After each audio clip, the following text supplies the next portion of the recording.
Assalamualaikum warahmatullahi wabarakatuh.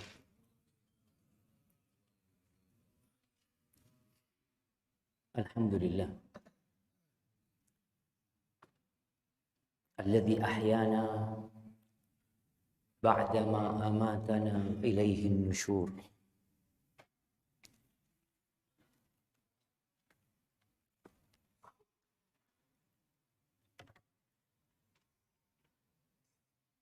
Segala puji bagi Allah Jalla Jalaluh yang telah menghidupkan kita setelah Dia mematikan kita, dan kelak kepadanya kita akan dikembalikan. Allahumma salli wa sallim ala abdika wa rasulika habibina wa nabiyina Muhammad wa ala alihi wa ashabihi ajma'in. Ya Allah, semoga salawat dan salam, berkah dan nikmat yang mengantarkan kepada Allah Azza wa Jalla juga karena Rasulullah sallallahu alaihi wasallam. Tapi terkadang kita jarang bersalawat buat Nabi alaihi wasallam.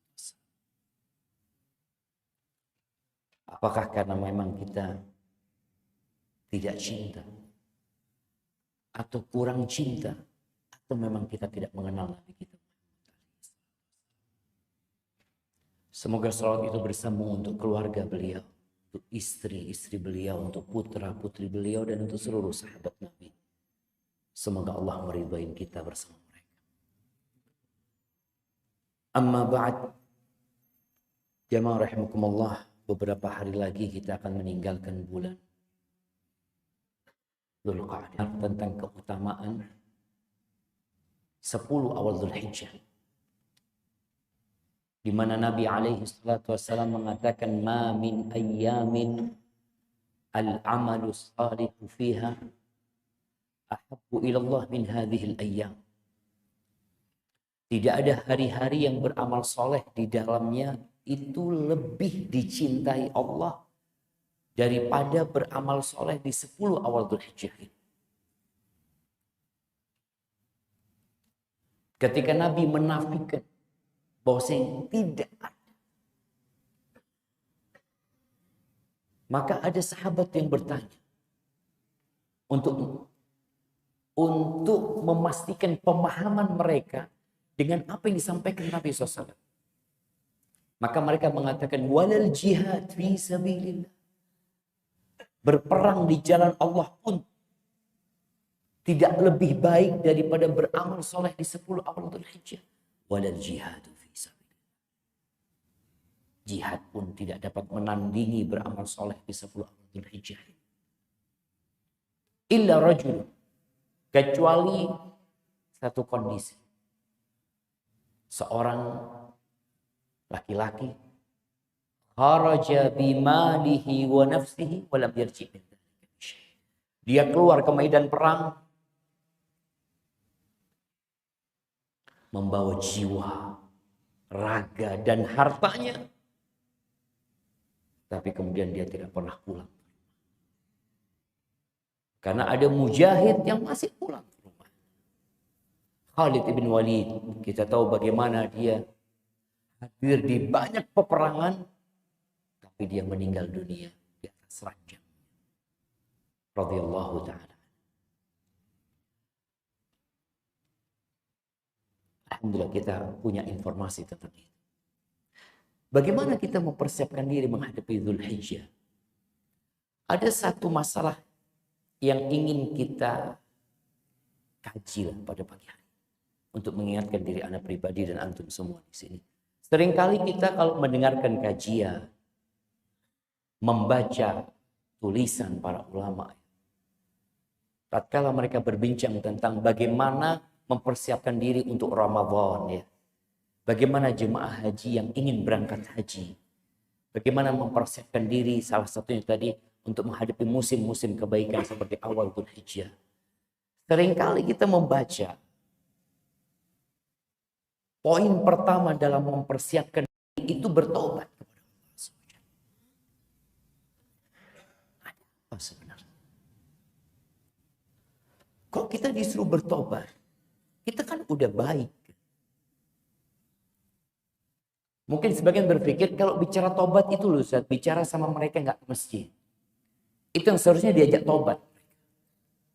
Tapi kita yang udah tiap subuh ke masjid, tiap hari ke masjid, bahkan di sholat pertama, masa masih harus berbincang tentang bertobat. Subhanallah. Kalau kita lihat sholat kita dianjurkan membaca doa istiftah. Di antara doa istiftah itu, jadi memulai sholat dengan bertobat kepada Allah. Allahumma baini wa baina khataya kama ba'adta baina al-masyriq wal maghrib wa naqqini min khataaya kama yunqqa ath-thawbul abyadu min ad-danas waghsilni min khataaya bil ma'i wath-thalji wal barad. Ini kita mau sholat nih.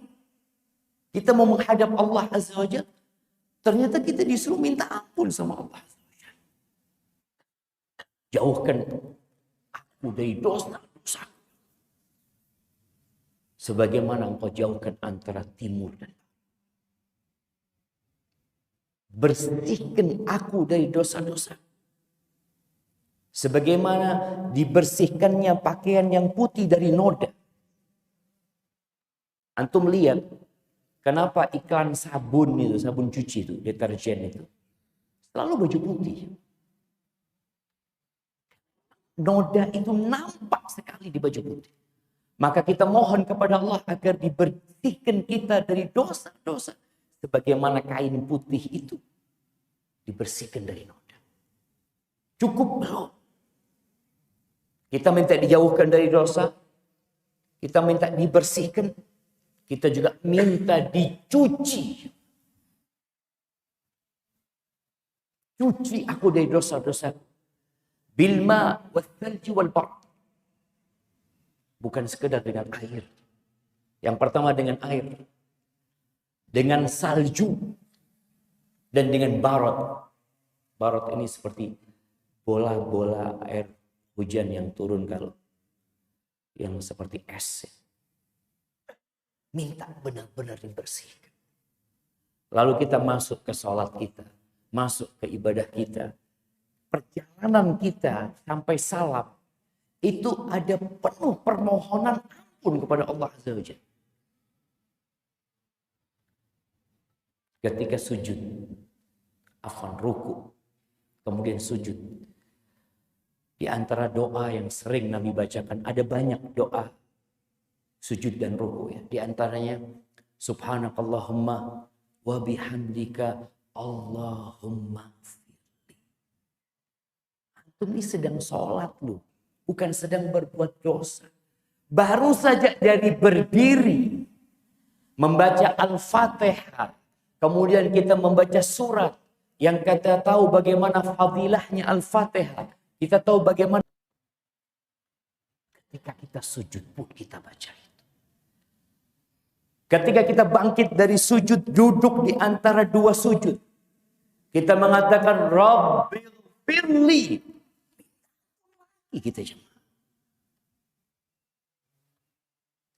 Sampai selesai sholat. Ketika kita mengucapkan Assalamualaikum warahmatullahi wabarakatuh. Apa yang dilakukan?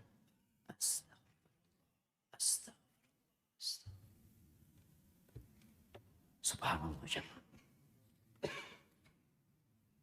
Kita ini makhluk yang penuh dengan dosa. Itu ada Abu Bakar, ada Umar, ada Uthman, ada Ali bin Abi Thalib. Ada 10 sahabat yang dijamin masuk surga. Rasulullah SAW membacakan ayat ini kepada mereka. Yang di surat At-Tahrim ayat 8 Allah mengatakan, Ya ayyuhalladzina amanu tubu ilallahi taubatan nasuha. Apakah ketika ayat ini dibacakan tidak masuk tatkala berbincang tentang taubat, tentang memohon ampun kepada Allah Azza wa Jalla? Jangan berpikir ini ayat khusus pelaku dosa dan antum merasa tidak masuk dalam ayat ini. Kita masuk semuanya. Walaupun antum selalu berada di saf pertama. Seperti tadi kita sholat, kita selalu minta ampun. Dan bagaimana Rasulullah Sallallahu Alaihi Wasallam yang sudah diampuni dosa-dosa beliau yang lalu dan akan datang, mengatakan kepada para sahabatnya, ayyuhan nas, tubu ila fa inni, aku nih kata Nabi SAW. Jangan bicara orang lain. Utusan Allah Azza wa Jalla, kata Nabi SAW. Aku banyak sodakohnya. Sodakoh, Masya Allah, tiap hari dia bersodakoh. Tatkala diperintahkan bertobat, karena dia berpikir, aku masih berada dalam makom tobat.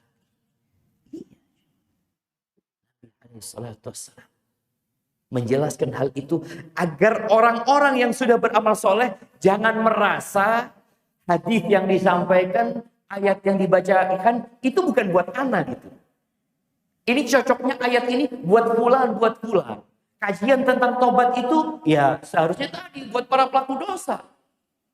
Dan kita pelaku dosa. Nabi mengatakan sesungguhnya aku dalam sehari bertobat dan mohon ampun kepada Allah Azza wa Jalla lebih daripada 70 kali.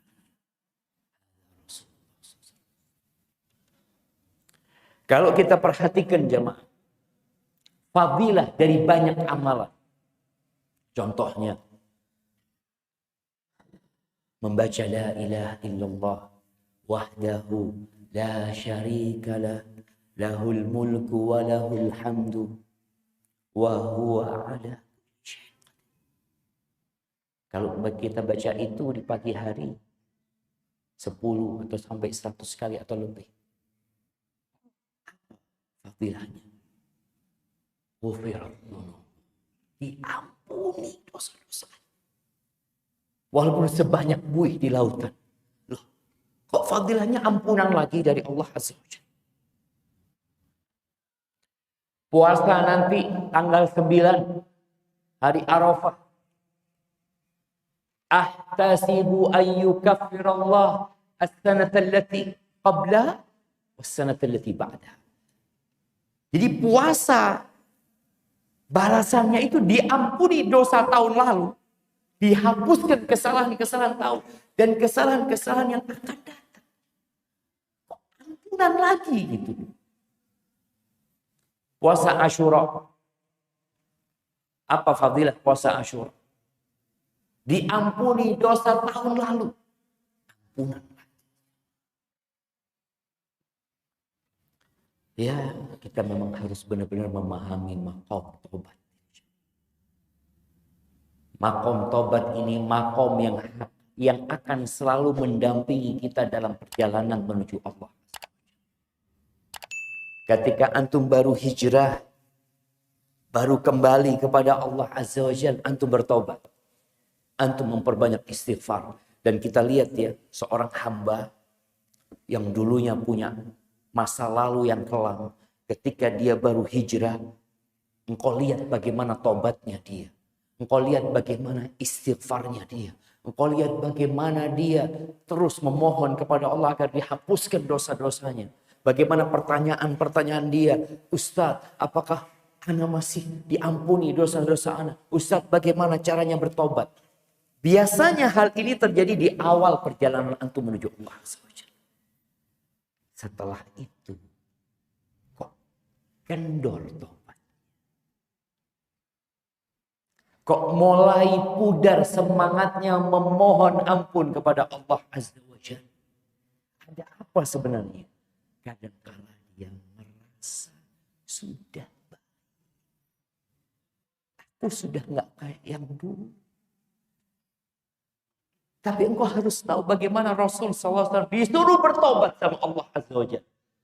Fasabbih bihamdi rabbika wastaghfir.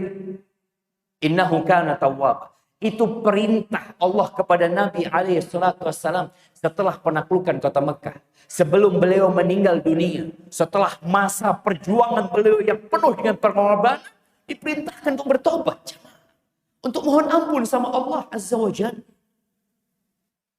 Karena kita perlukan dalam hidup ini ampunan Allah Azza wa Jalla.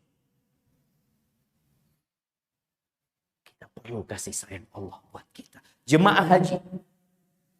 Ketika pulang haji dapat apa? Man hajja falam yarfud walam yafsuq raja'a ka yaum waladathu. Orang yang berhaji, yang hajinya mabrur, yang dia di situ tidak mengucapkan ucapan yang kotor, yang nista, dan dia tidak melakukan perbuatan dosa, pulang seperti bayi yang tidak punya dosa.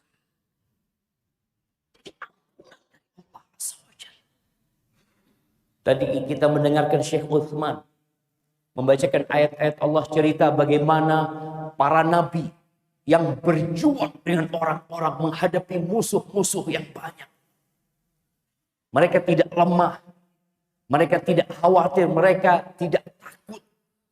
Tapi mereka ketika harus berdoa memohon kepada Allah menghadapi musuh-musuhnya, apa yang mereka katakan? Rabbana ighfir lana dzunubana wa israfana fi amrina.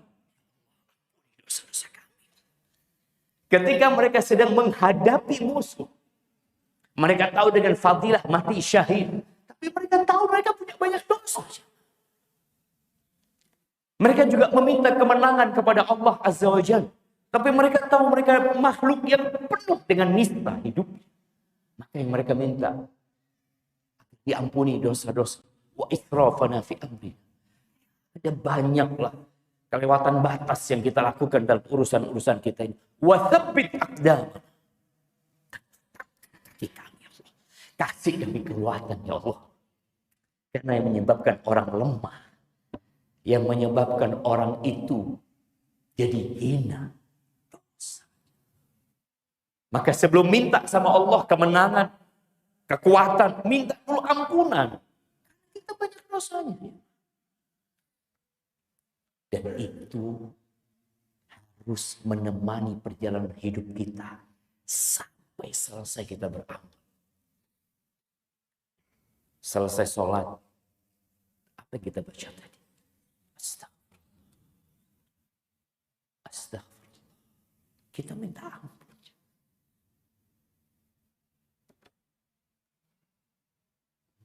Dan makom tobat itu beda-beda. Tobatnya para nabi itu berbeda dengan tobatnya orang-orang soleh. Tobatnya orang-orang soleh, orang-orang yang baik, berbeda dengan tobatnya para pelaku dosa yang melakukan dosa-dosa besar. Jadi tatkala antum sudah kenal sama Allah, maka antum akan lebih sering bertobat kepada Allah Azza wa Jalla. Mungkin antum tidak melakukan perzinaan, mungkin antum tidak ribain orang, mungkin antum tidak mencuri, mungkin antum menjaga pandangan antum. Tapi terkadang yang antum lakukan adalah bertobat dari waktu yang pergi tanpa manfaat dan ketaatan kepada Allah. Antum boleh jadi bertobat karena antum merasa sudah sedekah. Orang yang soleh berarti Allah.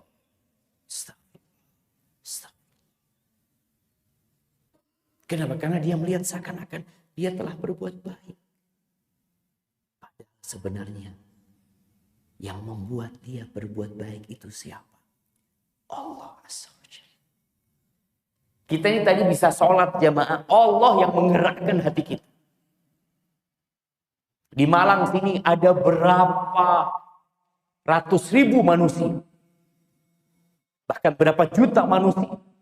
Di antara mereka, berapa orang yang Allah gerakkan hatinya untuk datang ke rumah Allah Azza wa Jalla. Dan antum termasuk dari mereka. Yang seharusnya antum sadar, itu nikmat dari Allah. Ketika ada perasaan, merasa sudah baik. Melihat amalan kita banyak, istighfar untuk minta ampun sama Allah. Dan tatkala orang terus beristighfar, mohon ampun kepada Allah, bertobat dari dosa-dosa, maka insya Allah dia akan semangat beribadah yang selanjutnya. Tadi persiapan Ramadan, tobat dan istighfar. Mau sholat tadi, bertobat, selesai sholat, istighfar lagi. Supaya kita untuk melanjutkan amal soleh itu ada kekuatan. Dosa itu melemahkan hati kita. Orang yang ibadahnya sudah banyak, dia berharap tambah lagi ibadahnya. Maka mau tidak mau dia harus menguatkan dirinya. Ada noktah hitam di jantungnya itu. Fa'idha taba wastaghfara wa naza'a suqila qalbu. Kalau dia bertobat, tobat itu artinya menyesal. Dia beristighfar, dia meninggalkan dosa itu. Berniat untuk tidak mengulanginya, maka noktah itu dibersihkan dari jantung. Kalau dia kembali berbuat dosa, maka akan tambah noktah itu. Kembali berbuat dosa ada tambah noktah itu. Sehingga ada orang yang lemah jantungnya. Antum lihat. Orang yang sudah sepuh, ketika dia datang ke dokter divonis antum jantungnya udah lemah, antum ada penyumbatan, macam-macam lah penyakit itu jantung. Bagaimana supaya, dari mana dia tahu Afan? Dari mana dia tahu jantungnya lemah? Karena kalau jalan kadang-kala ngos-ngosan dia nggak bisa lari lagi seperti dulu dia lari. Gak bisa lagi.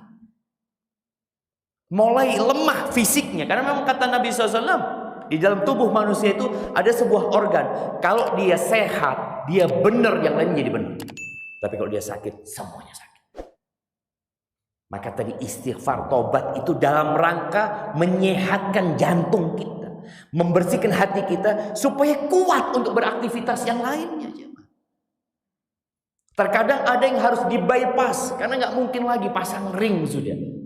Ya ada orang-orang yang memang harus benar-benar dikasih cobaan sama Allah supaya dia berhenti berbuat dosa.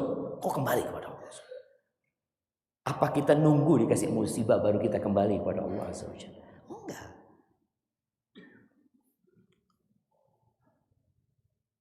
Ahibati fillah. Di surat At-Tahrim tadi, di ayat 8 Allah Azza wa Jalla mengatakan, ya ayyuhalladzina amanu tubu ilallah taubatan nasuha.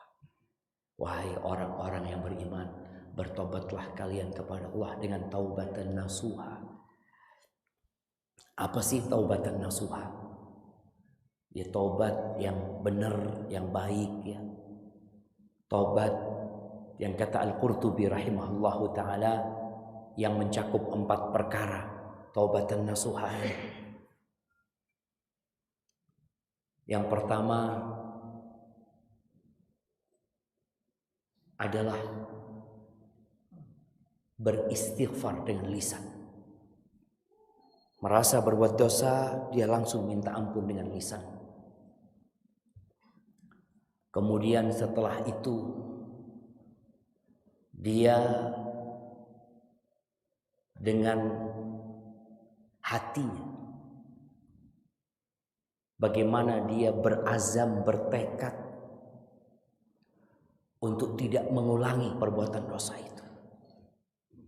Dengan fisiknya dia meninggalkan dosa itu. Dan yang keempat, wa muhajaratu sayyi'il ikhwan. Berpisah dengan teman-teman yang buruk. Taubatan nasuha itu kita perlu berpisah dengan kawan-kawan yang selama ini membuat kita berbuat dosa. Oleh karena itu tatkala ada seorang yang membunuh 100 orang, lalu dia bertanya kepada alim ulama tersebut, hali min taubah, apakah aku masih bisa bertobat? Kata dia, apa yang menghalangimu dari tobat? Gak ada. Cuma masalahnya satu, ini orang sudah bertobat jemaah. Artinya kalau bicara tobat tadi menyesal ya. Kemudian dia meninggalkan dosa tersebut, bertekad untuk tidak mengulangi. Tapi gara-gara orang ini tetap berada di tempat yang sama, maka dia akan mengulangi dosa itu lagi, mengulangi dosa itu lagi. Bayangkan dia sudah membunuh orang pertama. Orang itu menyesal biasanya jemaah. Tapi ternyata dia membunuh yang kedua, membunuh yang ketiga, membunuh yang keempat. Orang kalau berbuat dosa itu, dia tahu ini perbuatan dosa, tapi dia mengulangi lagi sampai 100 jemaah. Ketika dia telah membunuh 99 orang, dia akan datang kepada orang yang ahli ibadah. Maka ingat, ada perbedaan antara al-abid wal-alim. Cuma biasanya di negeri kita kalau melihat orang yang sering ke masjid, yang suka baca Quran, yang suka puasa sunnah, kita menyebutnya apa? Wong alim nih. Bukan.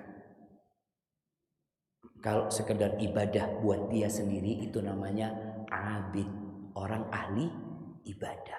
Alim ini orang yang punya ilmu dan mengajarkan ilmunya. Makanya ketika orang ini membunuh 99 orang, dia salah tanya. Dia bertanya kepada siapa? Orang yang ahli ibadah. Ketika datang dia mengatakan, saya ini sudah membunuh 99 orang. Mungkinkah saya bertobat? Berarti kan dia niat tobat jemaah. Apa kata orang ini? Engkau sudah membunuh 99 orang. Untuk mau tobat? Nggak ada tobat buatku. Ya sudah, tambah 100. Ya. Kenapa? Karena memang dia hidup di lingkungan yang mendukung dia untuk membunuh. Ya. Ketika orang ahli ibadah yang jawab nggak punya ilmu, jadinya kayak gitu.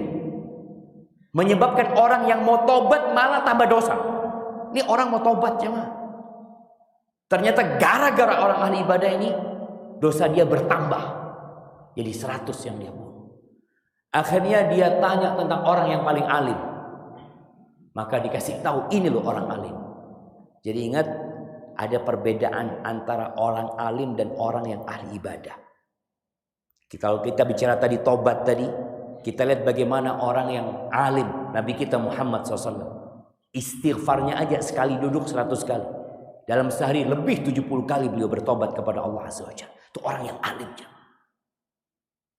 Kata Nabi SAW, fadlul alim alal abid.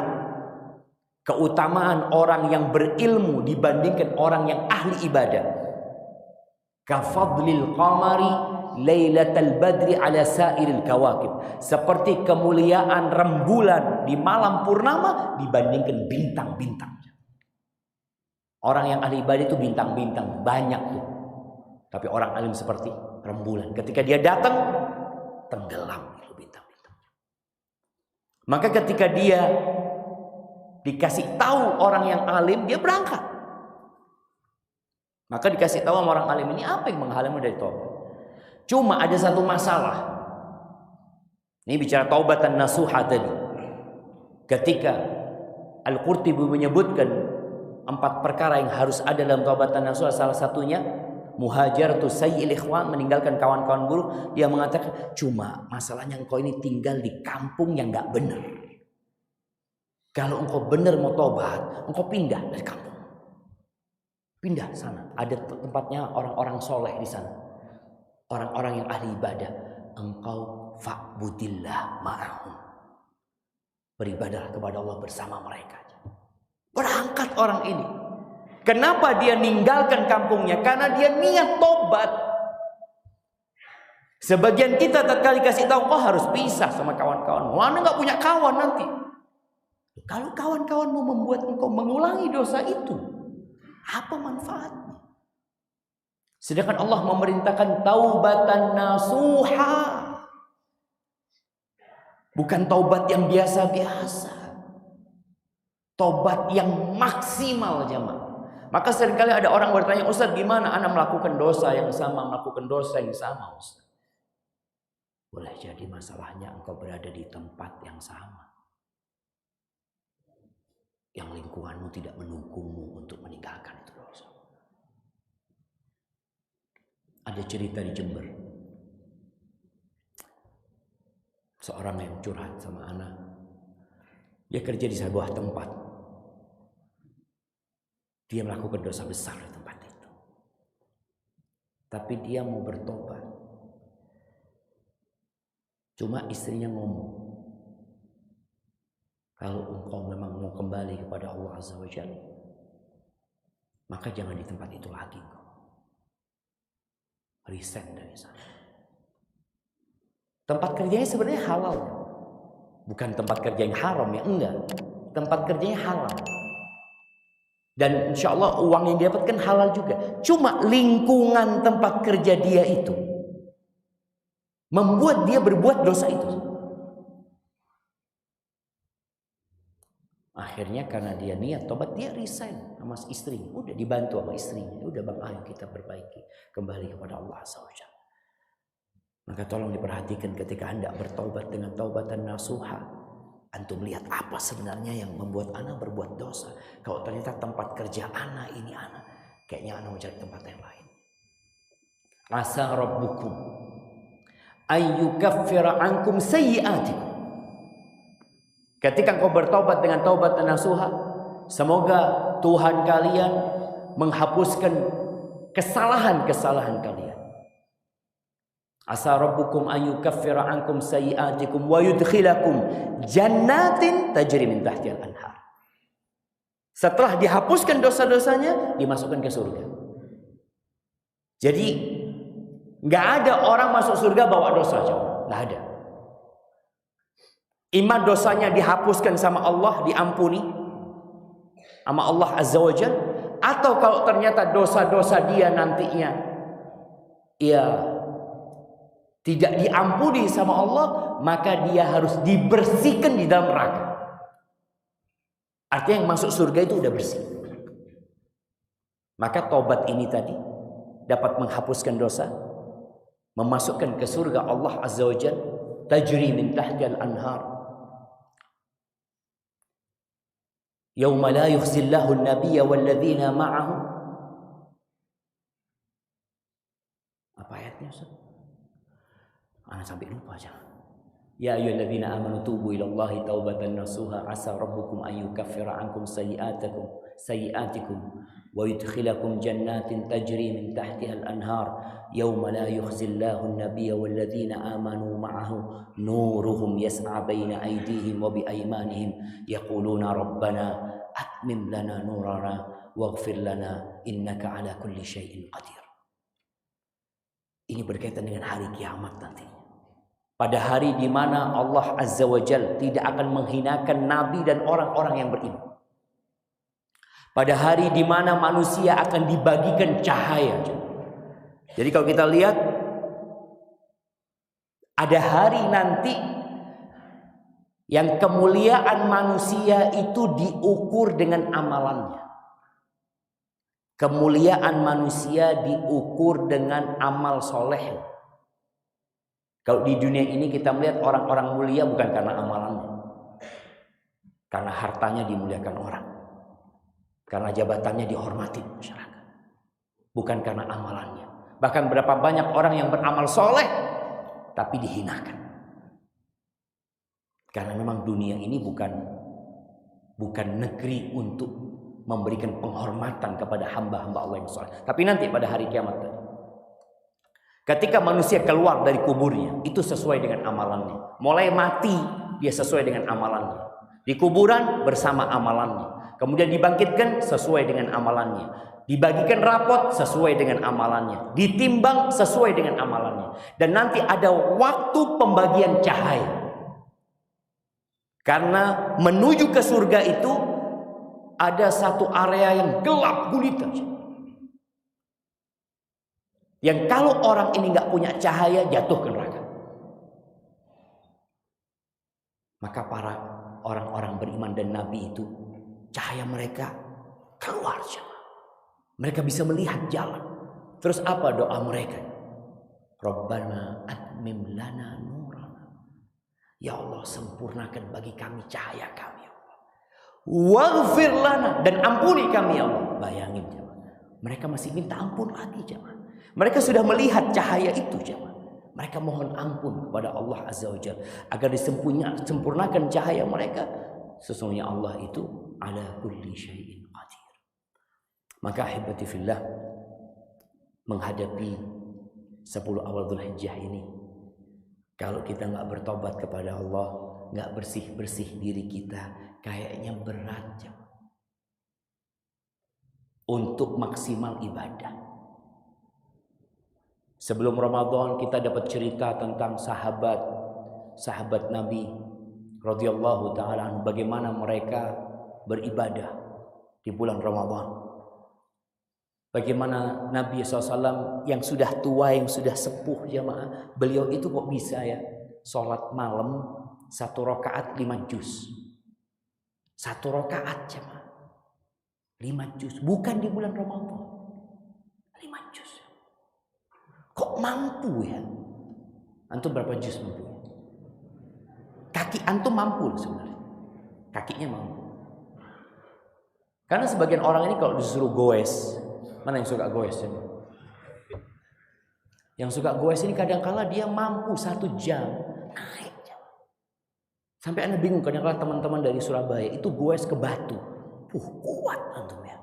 Kuat Ustaz kata dia. Lihat sholat malam, tidak kuat Ustaz. Jadi kalau dilihat masalahnya kan fisiknya kuat ya. Apa yang lemah? Jantungnya yang lemah. Nggak mampu dia berdiri baca tadi. Dan Anda rasakan, Anda nggak ngomong orang lain. Anda rasakan sendiri, Anda sendiri. Itu mau baca 1 juz ya ma. Ya Allah, nggak tutup ya ma. Kok tak turun 1 juz ini ya? Karena ada kelemahan di jantung kita. Baca, ada sebagian sahabat yang menghatamkan Quran tiap 3 malam. Kalau baca lagi Imam Syafi'i dikatakan hatam sehari 2 kali. Ya apa ya? Di sini jemaah inti. Bersihkan hati kita dari dosa tadi. Terus istighfar, mohon ampun sama Allah Azza wa Jalla.